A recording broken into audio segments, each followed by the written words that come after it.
አይሞጥመምና ኤርሚ ባሏ ሳሎን ቁጭ ብለው ያወሩ ባሌ ዛሬ ስራ ባትሄድ ደስ ይለኛል ደብሮኛል ስትለው እሺ ችግር የለውም ቢሮ ደውዬ ላስፈቅዳለና ኤርሚ ወዲያውኑ ለቦሱ ደወለ ቦስ ሚስቴ እርጉዝ ስለሆነች ዛሬ መንከባከብ አለብኝ ስለዚህ ፍቀድልኝ ሲለው ቦሱም እሺ ብሎ ፈቀደለት ከዛ እዚህ ጋር ጩጫዋ ቁጭ ብላ አሻንጉሊቷን ይዛ ወንበር ላይ እየተጫወተች ነው ሃይሞ ወዲያውኑ ገብታ ምሳ እየሰራች ነው ኩሽና ያው ልንከባከባት ብሎ ከስራ ቀርቶ ግቢና ምሳ ስሪልኝ አላት እኮ ጉድ እኮ ነው ይሄ ኤርሚ የሚባል ጉድ ባል አይደለም ከዛ ምሳው እስኪደርስ ድረስ እዚህ ጋር ዘን እየተንከባከባት እያባበላት ነው ዘና ኤርሞ በጣም ይዋደዳሉ ከዛ ሃይሞ የፈረደባትን ምሳዋን ሰራች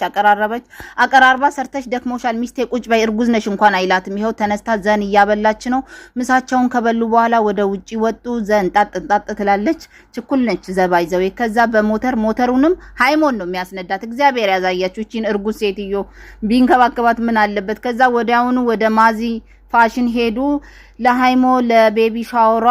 ቀሚስ ገዙ ከመውለዷ በፊት ነው አሁን ግን ወልዳለች አሁን ይሄ ባል ነው እንከባከባታለው ብሎ እንደ